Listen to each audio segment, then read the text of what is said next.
예배의 전체적인 의미를 담고 있는 두 단어가 있습니다. 하나는 아바드라고 하는 단어인데 이건 봉사, 섬김 이런 말입니다. 영어에서 예배를 뜻밖의 서비스 이렇게 부르는 것은 바로 이 말에서 유래가 됐다, 이렇게 볼 수가 있죠. 또 한 단어가 샤하라고 하는 단어입니다. 이 단어는 굴복한다, 엎드린다 그런 의미인데 숭배, 순종, 봉사 이런 종교적 개념을 담고 있는 말입니다. 헬라어에서도 예배라고 하는 두 의미를 가진 예배라는 의미를 가진 두 단어가 있습니다. 하나는 프로스키네오라고 하는 말인데 이건 고개를 숙인다, 예배한다 그런 말입니다. 그러니까 예배를 드리는 사람의 내적인 태도가 강조된 그런 단어지요. 그런 경우에 쓸 때 이 말을 씁니다. 또 하나는 라트레이아라고 하는 말인데 당연히 이건 뭐 예배는 내적인 헌신이 동반된 것이기는 하지만 예배드리는 행위에 대해서 말할 때 이 단어를 씁니다. 즉 예배의 외적인 우리가 예배 의식 혹은 예전 이런 의미가 강조될 때 이 단어를 씁니다. 그런데요, 원래 이 말이 보상을 위해서 일한다는 말이었습니다. 다시 말하면 싹쓸 위해 노동을 한다 이런 의미의 말을 쓸 때 이 단어를 사용했는데 교회가 그런 의미의 단어를 예배드리는 의식에 사용할 때 사용한 거죠. 여기에서 예배에 크게 두 가지 요소가 있구나 하는 사실을 알게 됩니다.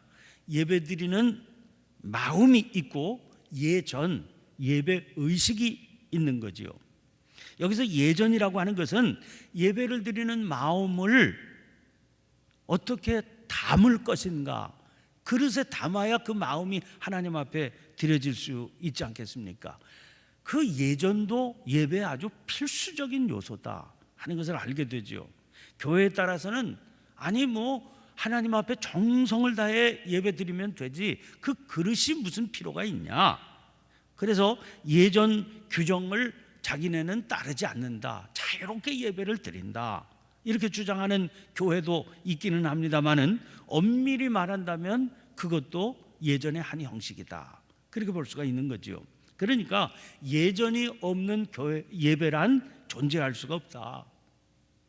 물이 반드시 담는 그릇이 있어야 사람들에게 활용이 되듯 하나님 앞에 예배드리는 그 마음도 예배의 형식에 담겨야 드려질 수 있다 이렇게 볼 수가 있습니다. 특별히 이 예전이라고 하는 말을 레이투르기아라고 그렇게 말하지요. 이것은 사람들이라고 하는 말과 일이라고 하는 말이 결합되어 있는 그런 단어입니다. 그래서 예전이라고 하는 것은 예배 참석자들이 어떻게 하면 그 예배에 집중할 수 있게 할 수 있나, 집중할 수 있게 하나 하는 여러 가지 방법들이 그 의식 속에 담겨 있습니다. 간단하게 예배 드릴 때는 설교, 찬송, 기도 이렇게 간단하게 구성할 수도 있지요. 그러나 또 어떤 예배는 예로부터 이어져 내려온 그 의식의 여러 가지 요소들을 다 갖추어서 순서가 아주 복잡하고 정교할 수 있습니다. 그러니까 우리가 그걸 뭘로 알 수 있는 거 아니야? 예전이라고 하는 것은 예배는 이렇게 진행되어야 한다. 그런 무슨 특별한 원형이라고 하는 것은 없다. 다만 그릇이 준비되어 있을 뿐이다 하는 겁니다. 이런 현상은 이상한 일도 아닙니다. 개교회에서도 우리 교회에서도 그렇습니다. 무슨 정책협의회나 이런 거 할 때 우리 예배 순서를 조금 변화를 주는 게 좋지 않냐 이런 논의가 자주 이루어지거든요. 또 상황에 따라서 조금씩 변화를 실제로 만들어내기도 하지요. 예를 들면 우리 교회는 아직 바구니를 이렇게 헌금 시간에 바구니를 돌리면서 헌금을 드리기도 하지만 또 들어올 때 미리 헌금을 드리고 들어오는 그런 예배 의식을 적용하기도 합니다. 성경 봉독을 할 때나 찬송을 드릴 때 일어서는 게 옳겠다. 그래서 일어서게 하는 그런 의식을 적용하기도 하지만 또 연로하신 분들이 너무 많아서 예배 시간에 자꾸 일어섰다 앉았다 하는 게 너무 힘들고 어려워서 그래서 불편할 수 있다, 어지러울 수 있다. 그러면 가급적 일어서지 않는 그런 편을 택하게 되기도 합니다. 전에는요, 예배당이 마루 예배당이었습니다.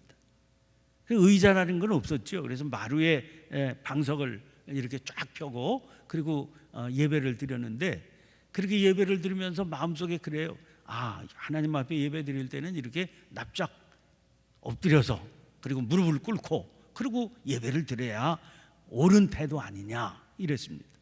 그래서 의자를 들여놓을 때 굉장히 거부감이 많은 그런 그 고비를 겪은 기억이 있습니다.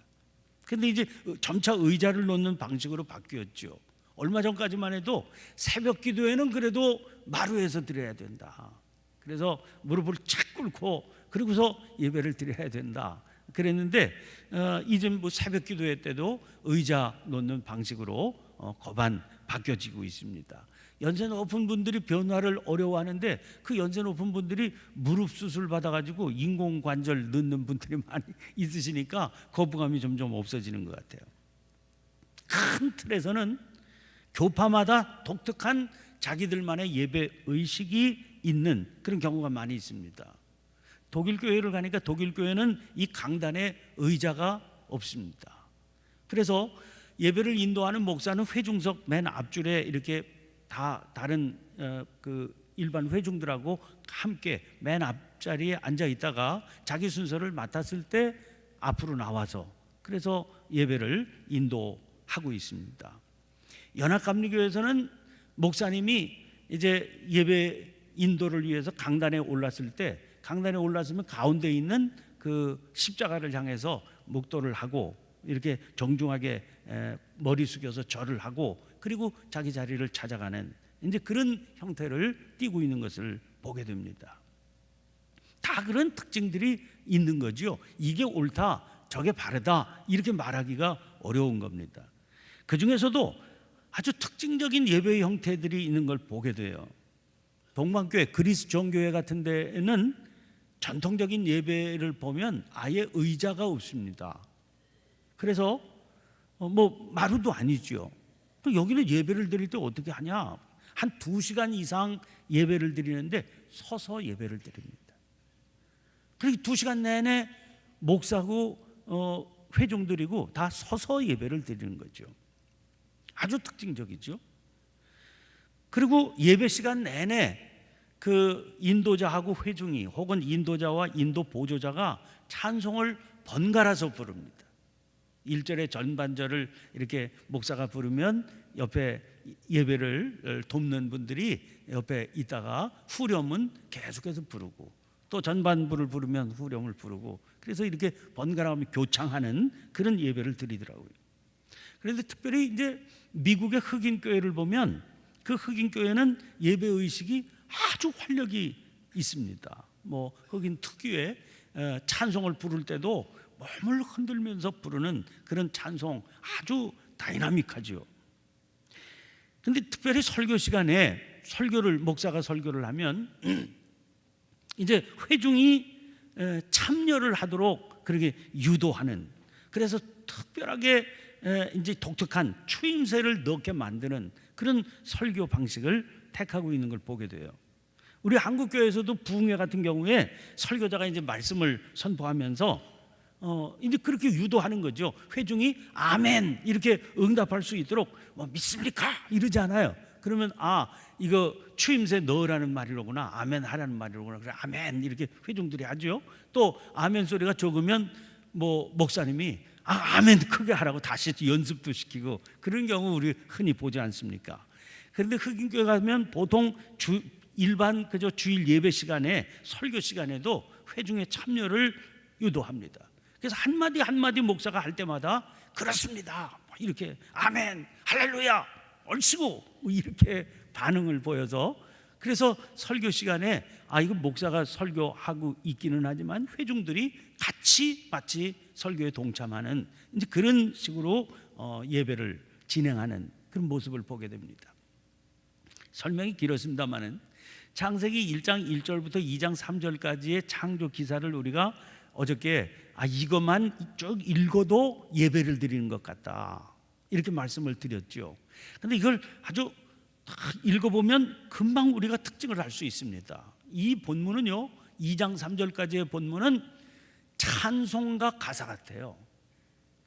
몇 절로 이루어져 있냐? 7절로 이루어져 있습니다. 그래서 구성이 같이 되어 있습니다.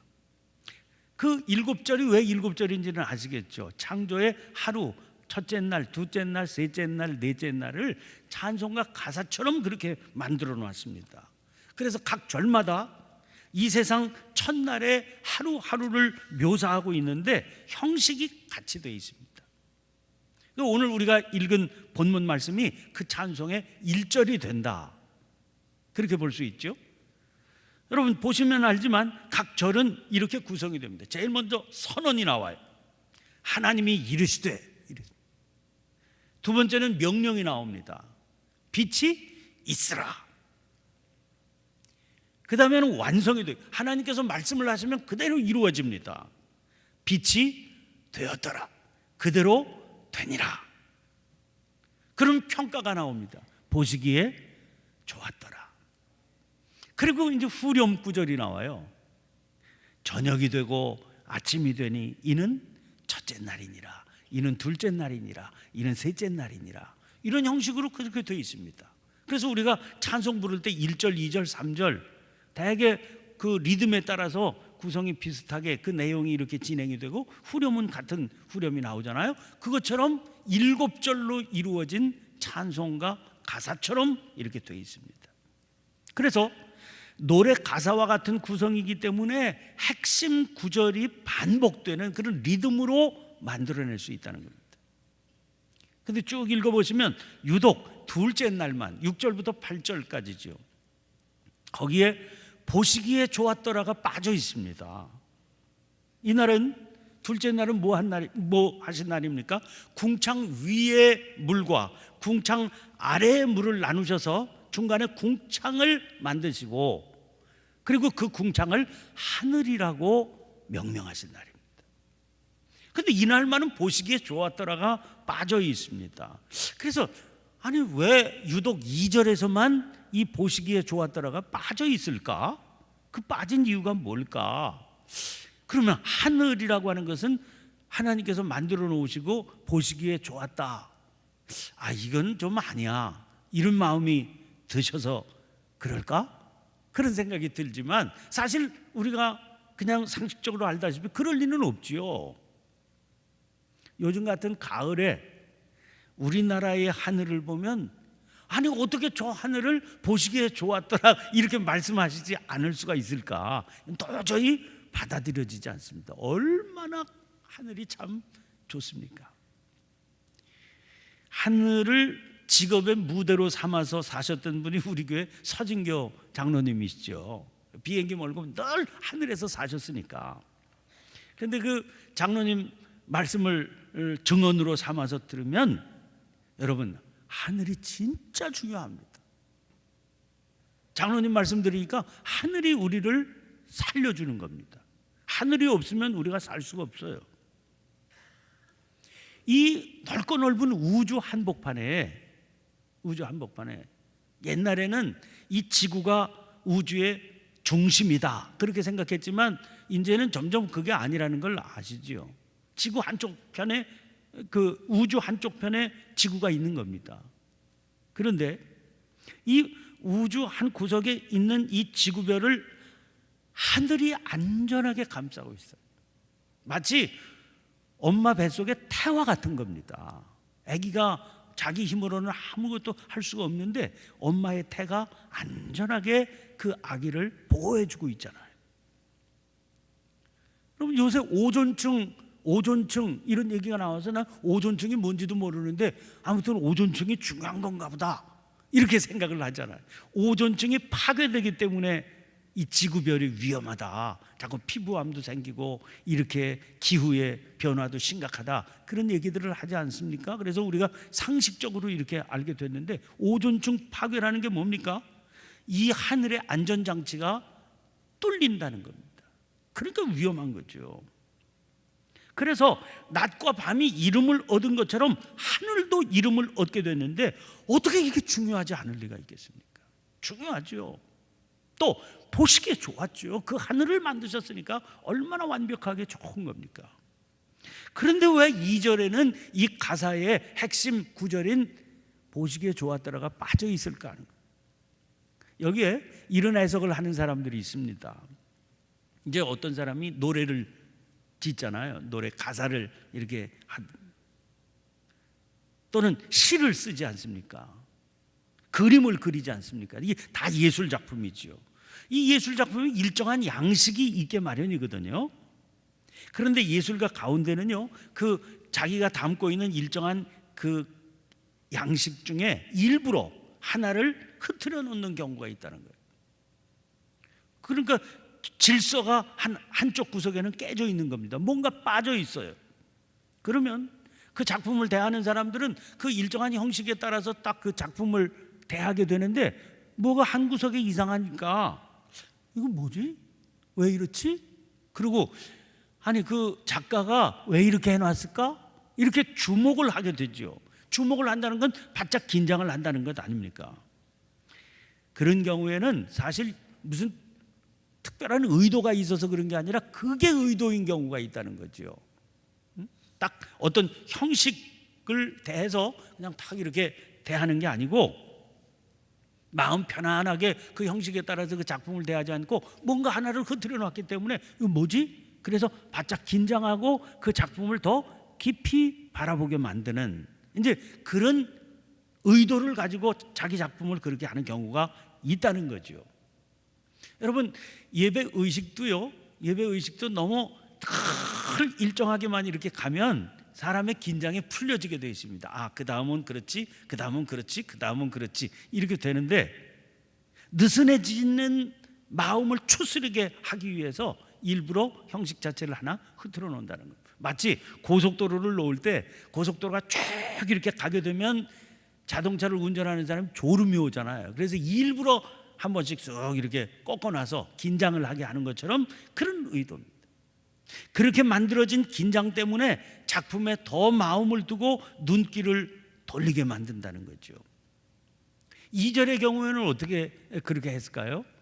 이분의 설명에 의하면 예배에 온전히 참여할 수 있도록 긴장을 늦추지 않고 참여할 수 있도록 그렇게 바꿔놓으실 거다. 그렇게 해석을 합니다. 아무튼 이런 예배에 참여하는 일을 통해서 무슨 일이 일어나겠습니까? 우리는 하나님과 그분이 하신 일에 우리의 마음을 다해 눈길을 맞추게 되는 아, 첫째 날 그러셨어. 둘째 날 그러셨구나. 셋째 날도 그러셨네. 보시기에 좋았대. 그래서 그 하루하루 1절, 2절, 3절 가사를 거듭해 가면서 그분을 찬양하게 되고 예배하게 된다는 거죠. 여러분 이 본문을 읽으면서 우리는 시편 기자의 노래를 통해 예배로 나아가게 되었던 그런 경험들을 하게 됩니다. 시편 33편 9절 말씀을 보니까 그가 말씀하심에 이루어졌으며 명령하심에 견고히 섰도다. 그분이 말씀만 하면 1절, 2절, 3절, 4절 말씀만 하시면 무언가 이루어지는데 여러분 그 이루어진 것마다 이야 참 좋은 겁니다. 그리고 후렴이 나오잖아요. 저녁이 되며 아침이 되니 저녁이 되며 아침이 되니 이런 일들이 어쩌다 이루어진 게 아닙니다. 어쩌다 이루어지는 게 아니에요. 이런 역사는 늘 안정적으로 계속되더라고요. 하나님의 손길 안에서 이런 놀라운 일들 보시기에 참 좋은 일들이 늘 지속적으로 똑같이 반복된다는 겁니다. 여러분 그러면 창조의 이래를 그렇게 저녁이 되며 아침이 되니 저녁이 되며 아침이 되니 매일마다 새롭고 매일마다 보시기에 좋았던 역사를 지으셨던 하나님, 졸지도 않고 주무시지도 않고 계속해서 일하시는 하나님이 지금은 어떠시겠어요? 지금은 어떠시겠냐? 여러분들 생각에 지금은 어떠시겠냐? 지금도 다르지 않다는 겁니다. 그 믿음의 고백을 드리게 됩니다. 이렇게 놀라운 일을 이루신 분이 우리 하나님이신데 하나님은 실로 강력하고 사려 깊은 놀라우신 분이신데 이렇게 정교하게, 이렇게 질서 있게 그렇게 역사를 이루신 그런 하나님이신데 지금은 어떠시냐? 지금도 쉬지 않으셔요. 하나님은 선하시고 전능하십니다. 여러분께 묻고 싶어요. 그런데 지금 뭐 때문인지 내가 불편하고 억울하고 힘이 든 분 계시잖아요. 사는 게 왜 이래야 되나 마음에 들지 않죠. 억울한 일이 있어요. 왜 나만 이렇게 무거운 짐을 지고 있나? 힘이 들지 않아요. 질병 때문에 그런 분들이 있어요. 가까이에 세브란스 병원이 큰 병원이 있는데 그 병원 병실이 꽉꽉 차 있지 않습니까? 얼마나 무거운 짐입니까? 또 질병만 있습니까? 말할 수 없는 여러 가지 가난과 고난이 있죠. 마음의 괴로움이 있죠. 그런 것들을 안고 고통을 토로하는 분들 계시지 않습니까? 억울하고 분하고, 그래서 교회에서 감사의 기적이 낳는 그게 무슨, 내 마음에 도대체 와닿지 않는 그런 분들 계시지 않습니까? 그러다 보니까 하나님이 선하시다고? 아니, 선하신 하나님이 살아계신다면 왜 내 사정 몰라주시는 거야? 그런 마음의 불평을 토로하는 분들 계시지 않습니까? 하나님이 전능하시다는 걸 어떻게 알 수가 있냐고, 이런 것 하나 해결해 주지 못하시는데, 그래서 의심을 제기하는 분 있을 수 있지 않습니까? 여러분, 하나님은 우리들의 삶의 이런 실상을 지금도 꿰뚫고 계세요. 그게 성경의 시작을 하나님의 선하심과 전능하심에 대한 강력한 선언으로 시작하는 이유입니다. 태초에 하나님이 천지를 이렇게 창조하셨다. 1절, 2절, 3절, 4절, 7절 선언하세요. 그러면 우리에게 요구되는 건 뭡니까? 이 사실을 믿음으로 붙들든지 붙들지 않든지 둘 중에 하나죠. 믿음으로 붙들면 창세기 1장 1절 이하부터 요한계시록까지의 주님께서 허락하시는 말씀이 다 내게 적용이 되는 말씀이 됩니다. 믿지 않으면은요, 아무리 좋은 말씀, 위로의 말씀이 거기 있어도 그건 나와는 관계없는 말씀이, 내가 믿지를 않는데, 이 선언을 받아들이지를 않는데 그게 나와 무슨 상관이 있는 말씀이 되겠습니까? 아무런 관계도 없는 말씀이죠. 안 믿을 수도 있어요. 받아들이지 않을 수도 있습니다. 그러나 이 하나님의 선하심, 하나님의 역사하심에 대한 그 위로와 축복의 선언은 나와는 아무런 관계도 없는 내용이 되는 겁니다. 주님께서 말씀하시는 겁니다. 이 사실을 믿음으로 붙들게 되면, 이 찬송을 부르면서 예배하며 나가게 되면, 지금 우리가 경험하고 있는 고통과 고난은 하나님과는 관계없는 것이다 말이에요. 그죠? 그러면 새로운 시야가 열리게 될 거 아니에요. 무슨 이유 때문에 이게 오는 것일까? 하나님께서 주신 것이 아니면 분명히 무슨 이유가 있을 거다. 그래서 기도하게 되고 하나님의 말씀을 붙들게 되고 전혀 새롭게 치유하시는 하나님의 손길을 경험하게 되는 것이죠. 그게 우리가 꼭 알아야 되고 꼭 붙들어야 될 사실이기 때문에 주님께서 먼저 이 사실을 분명하게 일깨워주고 계시는 겁니다. 이번 여행을 하는데 그 여행 기간에 마지막 숙박을 한 곳이, 진짜 마지막은 비행기 아니었지만 그 땅에서 마지막 숙박을 한 곳이, 지금은 그 도시 이름이 까발라라고 그러는데 옛날 지명으로는 네아폴리라고 하는 이름으로 알려져 있는 곳이었습니다. 근데 그곳을 향해서, 그 숙소를 향해서 가면서 가이드가 차 안에서 설명을 합니다. 여러분들이 지금 들어가서 묵으실 숙소는 바닷가에 있는 호텔인데 특별히 아침 일출이 장관입니다. 기대해 보세요. 그래서 이제 이른 아침에 모여서 아침을 먹는데, 그 아침을 먹는 동안 어둑어둑할 때 들어가서 아침을 먹는데 그 사이에 해가 뜨기 시작했습니다. 근데 그 유명한 일출이 전개가 되는 거죠. 식당에 있던 우리 팀 말고 다른 팀들도 많이 있는데 그 관광객들도 다 자기들 가이드한테 그런 소개 들었겠죠. 식당에 있던 관광객들이 아침을 먹다 말고 밖으로 나가서 사진을 찍고 그런 사람들이 여럿 있었습니다. 저는 그 일출을 보면서 여기가 네아폴리다, 그 사실이 떠올랐습니다. 일출을 보는 마음이 아주 각별하더라고요. 네아폴리라고 하는 지명은 성경에 딱 한 번 등장합니다. 사도행전 16장 11절 12절입니다. 우리가 드로아에서 배로 떠나 사모드라게로 직행하여 이튿날 네아폴리로 가고 거기서 빌립보에 이르니, 여기 한 번 등장해요. 근데 이 굉장히 중요한 도시죠. 이 말씀의 배경은 여러분 알고 계시는 대로입니다. 사도행전 15장에 보면 이방인을 교회의 일원으로 받아들이는 아주 중요한 문제를 결정하는 예루살렘 회의가 등장합니다. 이 회의가 바울이 이제 이방인을 받아들이는 걸 강력하게 주장하는데 그대로 교회에서 받아들여지게 되지요.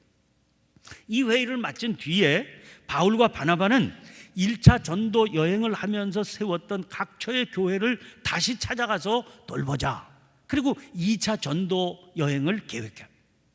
그런데 계획하면서 실행하는 과정에서 문제가 발생돼요. 마가 요한을 바나바는 데리고 가자, 바울은 그 친구는 데리고 가면 선교 여행에 지장이 있다. 그래서 갈등이 생깁니다. 바울과 바나바가 어떤 사이입니까? 이게 보통 사이가 아니에요. 목숨을 걸고 복음을 전하는 그런 동역자였습니다. 너도 없고 나도 없을 정도의 그런 아주 가까운 사이인데 이 마가 요한 문제 때문에 심히 다투었다고 그랬습니다. 심히 다투었을 뿐만 아니라 갈라섰어요. 그래서 바나바는 그래, 너 데리고 가기 싫으면 내가 데리고 간다. 그리고 마가 요한을 데리고 자기의 길로 간 겁니다. 그러니까 이 중요한 동역자를 바울이 잃어버린 거예요. 그러면서도 성령께서 전도여행을 떠나라고 그러시니까 바나바 대신에 실라를 택하게 되지요. 그러니 그 바울의 마음이 얼마나 불편하고 어려웠겠습니까? 아무튼 전도여행을 출발했어요. 그래서 루스드라라고 하는 곳에 가서 거기서 디모데까지 합류를 시킵니다. 그리고 계속 전도여행을 떠나는데 웬일인지 성령이 아시아에서 말씀을 전하지 못하게 막으시는 겁니다. 가뜩이나 출발할 때부터 마음이 어려웠는데 이런 현상이 나타나니까 얼마나 마음에 부담이 되고 짐이 됐겠습니까? 그래서 어떻게 해서든지 길을 뚫어보려고 부르기아, 갈라디아, 무시아 곳곳을 돌면서 비두니아 쪽으로 가려고 애를 쓰는데 예수의 영이 허락지 않았다는 겁니다. 그래서 하는 수 없이 다시 무시아를 지나서 드루아로 내려갔을 때 거기서 바울이 밤에 환상을 보게 됩니다. 마게도냐 사람 하나가 서서 마게도냐로 건너와서 우리를 도우라, 마게도냐로 건너와서 우리를 도우라, 그런 그 환상을 보잖아요. 이게 주님의 인도하심이로구나. 바울이 거기서 깨닫습니다. 그래서 마게도냐를 향해서 배를 타고 바다를 건넜어요. 그때 도착한 곳이 바로 이곳 네아폴리인 겁니다. 가장 절친한 복음의 동지와 심히 다투고 헤어져. 그래서 떠난 전도 여행입니다. 그 전도 여행, 그렇게 어렵게 떠난 전도 여행인데 길이 자꾸 막히고 또 막히니까 절망감, 상실감, 이런 게 얼마나 컸겠습니까? 그런데 주님께서 친히 인도해서 길이 열리게 되는 겁니다. 그래서 도착한 곳이 네아폴리라니까요. 여러분, 제가 그 도시에 서서 그 도시에 가서 일출을 만나게 되니까 여기 도착했을 때 바울의 감격과 흥분과 기대가 어땠을까, 이런 게 막 설렘 같은 게 느껴지는 겁니다. 해가 뜨더라고요. 해가 떠. 절망의 밤 가운데 있었던 바울의 마음속에 해가 뜨는데, 이 네아폴리의 일출이 이렇게 장관이었구나. 그때도 장관이었을 것 아닙니까? 여러분, 우리가 누군가 절망 가운데 빠져 있을 때 희망을 가지라고 격려할 때 뭐라고 말합니까? 내일도 해가 뜬다. 내일도 해가 뜬다. 그런 말 하잖아요.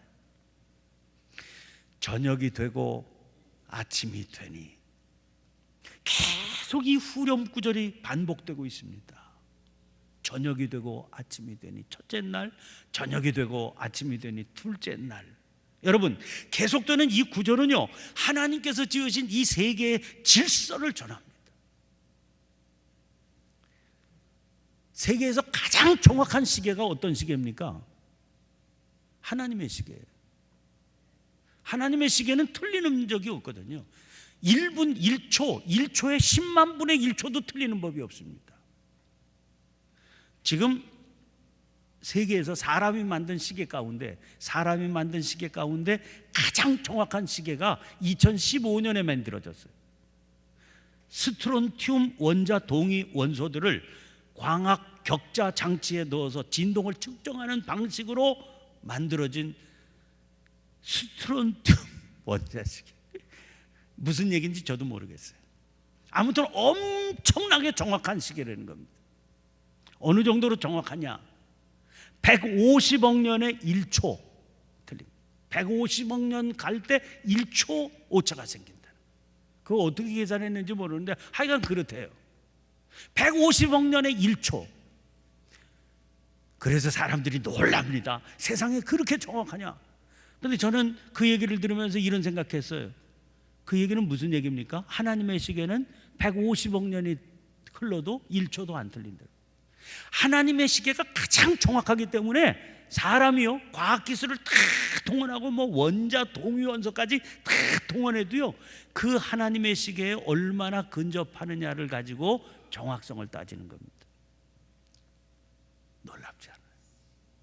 과학기술이 이렇게 굉장히 발달해되는데도 그 하나님의 정확성을 따라갈 수가 없습니다. 하나님이 지으신 날의 시계는요, 아무리 오랜 시간이 흘러도 틀리는 법이 없습니다. 창조하던 그날부터 지금까지 저녁이 되고 아침이 되니, 이거의 반복입니다.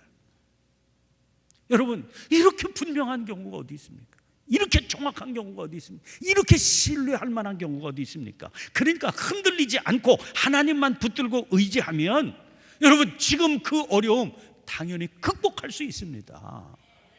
믿을만하지 않아요. 어디 시간뿐입니까? 우리 속담에 콩 심은 데 콩 나고 팥 심은 데 팥 난다고 그러지 않아요? 아니 이게 너무나, 아니 그게 뭐 당연한 말인데 참 생각해보면 놀랍지 않습니까? 사람의 마음이 콩 심은 데 콩 납니까? 팥 심은 데 팥 납니까? 변화무쌍한 거예요. 믿을 수 없는 겁니다. 하나님의 세계는요, 콩 심으면 콩 나게 돼 있습니다. 팥 심으면 팥 나게 돼 있습니다. 만약에 그 질서가 무너져서 콩 심었는데 벼가 나고 깨 심었는데 무슨 팥이 나고, 그러면 어떻게 되겠어요? 우리가 뭘 믿고 삽니까? 자기가 심는 게 뭐가 나올지도 모르는데. 콩 심으면 콩 납니다. 팥 심으면 팥 납니다. 또 우리 속담에 하늘이 무너져도 솟아날 구멍은 있다, 그렇게 얘기하잖아요. 그 얘기의 전제는 뭡니까? 하늘은 무너지지 않는다, 이게 전제 아닙니까? 우리 다 그런 확신 속에 살고 있잖아요. 하늘은 무너지지 않죠. 하늘이 무너지면 우리가 어떻게 살겠습니까? 내일을 어떻게 계획하고 살겠습니까? 무슨 소망을 가지고 살겠습니까? 하늘은 무너지지 않는다. 언제나 땅은 땅이고요, 하늘은 하늘입니다. 하나님께서 지으신 만물은 정말로 믿을 만합니다. 그런데 이게 어떻게 당연한 일이겠어요? 전능하신 하나님이, 선하신 하나님께서 그렇게 만들어 주셨으니까 당연한 일이 되는 것 아닙니까? 놀랍고도 놀라우신 하나님, 찬양과 경배를 받으실 합당하신 하나님 아니십니까? 이런 하나님의 역사가 아니면 우리가 뭘 기대하고 무슨 계획을 세우고 어떻게 내일을 보장하고 어떻게 오늘을 살아갈 수가 있겠습니까? 우리의 삶을 든든한 반석 위에 세우신 하나님의 역사를 우리 찬양할 것밖에 없죠. 아까 말씀드렸어요. 레이투르기아라고 하는, 예배라고 하는 말은 사람의 일이라고 하는 말이다. 여러분, 하나님은 당신의 역사를 지금도 계속해 가십니다. 졸지도 않고 주무시지도 않고 계속해서 당신의 역사를 이어가시는데, 우리들이 할 일이 그럼 뭐겠습니까? 그 하나님을 예배하고 찬양하는 일이죠. 둘러보면서 오늘 우리들의 삶을 이런 안전한 반석 위에 세우셔서 고통이 있지만 그 고통 가운데서도 신실하신 하나님을 바라보고 이겨나가게 하시는 주님을 찬양하시기를 바랍니다.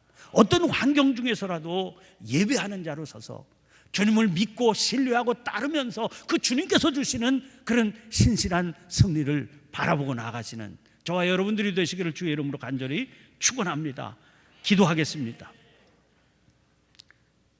사랑이 많으신 주님, 변화무쌍한 저희들의 삶의 모습을 보면서 하나님, 때로는 절망하고 때로는 주저앉고 때로는 원망하고 때로는 불평도하면서 살아가는 저희들의 삶입니다. 이런 중에 70일 동안을 감사의 여정으로 삼아 감사가 낳는 기적의 한 달을 사모하는 그런 저희들입니다. 오늘 주신 말씀을 붙들고 이토록 놀라우신 하나님의 손길, 이토록 믿을만하고 이토록 안정적인 하나님의 역사하심을 깨닫게 해주시니 감사합니다. 감사한 마음으로 예배하며 주님 앞에 나아가는 저희들이 되게 하여 주옵소서. 전능하신 하나님, 선하신 하나님이시기에 간절한 마음으로 예배하며 그분을 찬양하고 의지하면 우리 하나님께서는 저희들의 삶의 모든 기복들을 가라앉혀 주시고 복되고 안전하고 그리고 신실한 역사로 응답해 주실 줄 믿습니다. 주님, 흔들리지 말고 주님을 찬양하며 예배하는 자로 살아가게 도와 주시옵소서. 다시 한번 각오하고 결단하며 감사한 마음 안고 주님 앞에 영광 돌리는 저희들의 삶이 되게 하여 주시옵소서. 예수님 이름으로 기도하옵나이다. 아멘.